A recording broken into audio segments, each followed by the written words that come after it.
गेरुआ कैंप को लंफ मारिबे बबी सुजाता। पोस्टर भाइराल बढ़िला चर्चा। ना बदनाम करने होइछि षडयंत्र। बबी एबे गेरुआ दल मुहा आउ समर्थन रे अछंती सुजाता।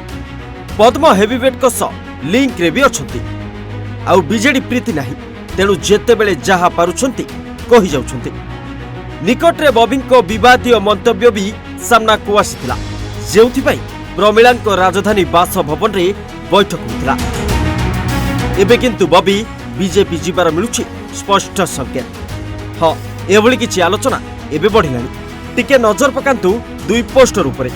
जड़े होउछंती बीजेडी रो उपसभापति प्रणव प्रकाश दास, अन्यटी जाजपुर विधायिका सुजाता साहू। ए फोटो सोशल मीडिया रे खूब भाइरल होउछि। एहार मुख्य कारण होउछि पोस्टर रो रंग परिवर्तन, अर्थात सबुज बदल रे लागिछि गेरुआ पोस्टर।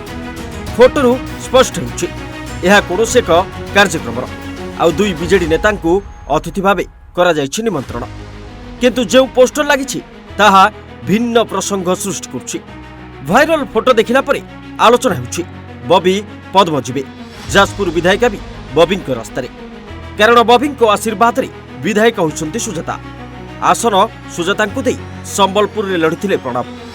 निकट रे बबी बीजेपी एंट्री चर्चा भी जोर धरथिला, हेले सेबली किछि घटी नाही। एबे किंतु भाइरल फोटो देखिले लागुछि बीजेडी रो वरिष्ठ नेता आरंभ कलेनी पोस्टर पॉलिटिक्स। ना तांको बदनाम करबाकू यह एक षडयंत्र, ताहा समय होइतरिबो। रिपोर्ट ओडिशा भास्कर।